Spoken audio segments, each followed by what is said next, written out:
That's what I'm saying. That's the best opener. Well, yeah, because I don't want to appear to be cocky. I don't want to say it that way, but it's just like, no, like, it's kind of a fact. And I don't mean that because it's just like, yo, come to just... It shouldn't take me having to tell you, yo, you should come to these shows and see these fans who are willing to spend money on a good product. It just seems so strange to me. So it just feels like there's no way that any of them know what they're doing. Like, there's just no way you know what you're doing if that's your job. If your job is to identify potential music fans and sell music or to them, shouldn't you go to shows and watch someone who converts people into fans?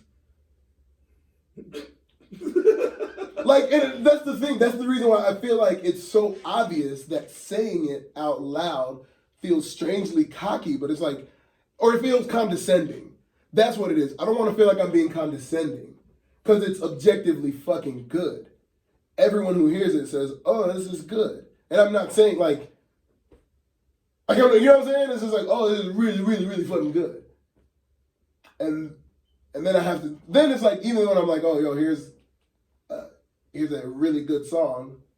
Not even for me. Like I just said, do you know anyone who needs a hit record? Because at that point you can rule out the, oh, well, you don't have the audience, the analytics, and the blah, blah, blah. All those things that they try to use to make artists feel insecure. Like, okay, cool. Well, okay, that's not part of the argument. Now the argument is, do you know anyone who needs one? You have an artist with the analytics, and you have an artist with the fans, right? Put their voice on it. That seems like it would be the logical thing to do if that was the answer, right? Well, I'm giving you the opportunity to do that. And if you don't do that, you're objectively bad at your job, right? Right? Like that. So then that has to prove. If you don't even want to take the chance with me, you know what? Give someone else. Even though I've proven that you should take the chance, yeah. It's cool. Whatever. You know what? Hey, you don't want to put your money on that? Cool. Well, do you know anyone that wants one? Because it's here. Hey, you know I'm good. Yeah, you still have these people over here. Here's the thing. I just made it at my house. And, just chilling at my house. By the way, that record, I performed it on tour, and everyone loved it. Yeah. People. Like in real life. It's weird, bro. I don't know, dog. I genuinely don't understand. What else do you need? Because, and then here's the thing that is the icing on the cake. If you don't do it, you eventually will not be able to afford me. At that point, it's just about business. At that point, you have to roll out everything. Because it's not about me, bro. It's really not. Eventually, you just won't have enough money to afford me. So you should definitely listen to me. I don't know, bro. But then again, look, it's fine. I'm perfectly fine with owning the masters to all of this. You feel me? Like, I can't lose because it gets better every time. I'm not going to lose. More people listen. And more people. Every time. Every time. I don't know, man. I don't know, bro. It's weird. It's very strange to me. It's very, very strange to me. From A&Rs to agents to Yeah, especially the agent thing. The agent thing is very weird to me. Because that is what you would do if you were an agent. Because an agent should be able to just see the talent and be like, oh, I am in control of shows. That's what I do. So he's doing shows in the rooms with the people and he's turning them into his fans. Maybe I should just do this so that he gets the fans of the person who's already my client, and then he'll get his fans and then use those fans to grow a larger fan base. And along the way, I will make 15% of that. Yo, that makes sense. That just makes logical sense. Because He's proven he can do it. Yeah, because you can't say I can't do it. It'd be one thing. You can't say it's too much. It'd be one thing if we never got the opportunity to the opportunity, and we've proven that we can do it.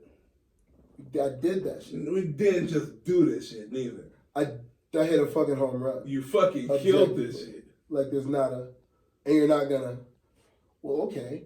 It's like I'm not sad about it anymore. That's the real problem. Like I'm not even sad about it anymore because it's just like my lights are on, I have food in my stomach, and I still have my music. And it's just that's not gonna go backwards. I've proven it's not gonna go backwards. It's not. It won't. Not even I won't let it. I can't stop it. I keep getting better. Like I literally just keep getting better. I can't stop it. What? I don't know, dog. I really don't get it. I don't get it. I don't get it. I don't mind it. I really don't mind it anymore. It used to fuck with me. Now it's just like, well, shit, okay. It's not going to go backwards. Faye was looking at my numbers and he was like, damn, dog, like you ain't dropped music and you haven't dropped a project in a year.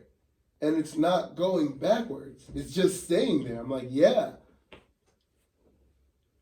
People don't stop liking my songs.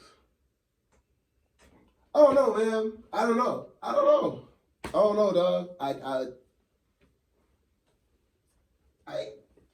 But that sounds, all of that will be seen as cocky, I guess.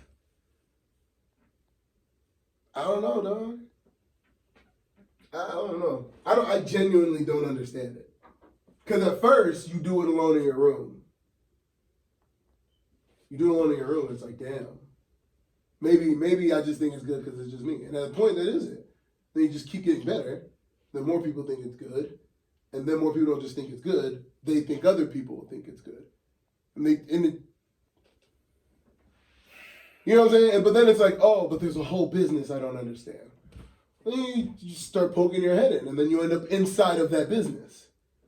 And then you learn that business, and you understand it. And you're like, okay, cool. I know what it takes to become I know what it takes in the way that they say they know what it takes. Well, then I did all of those things, and now I'm still on the other side of that, and now it's still like, not yet, kid. It's like, okay, cool. At this point now, it's like, okay, cool.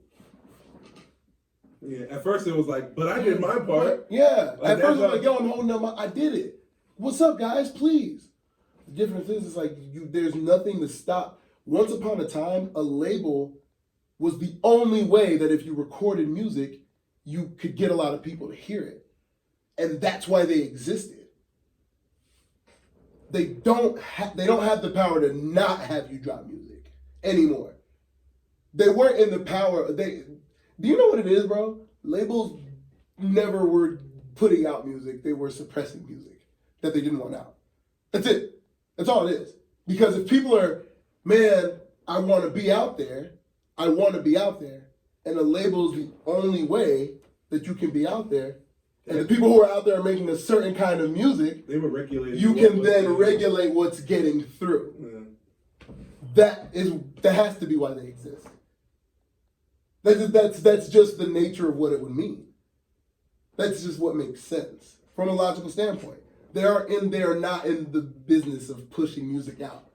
They were created in the business of not putting music out. What is everyone's issue with their label? Not letting me put my music out. Oh no, dog. Now here's the thing. I'm willing to work with them. I am, because I can do this shit forever. I know I can. But if they don't do it on time, they won't be able to afford me. Period. That's it. Any label could have had a chance, bro. Could have, if they gave him the right bag before he knew he was that nigga. That's it. Any of them niggas could have him. I get it, bro. I understand what it is. The thing is, I can't lose either way. Yeah. Can't lose.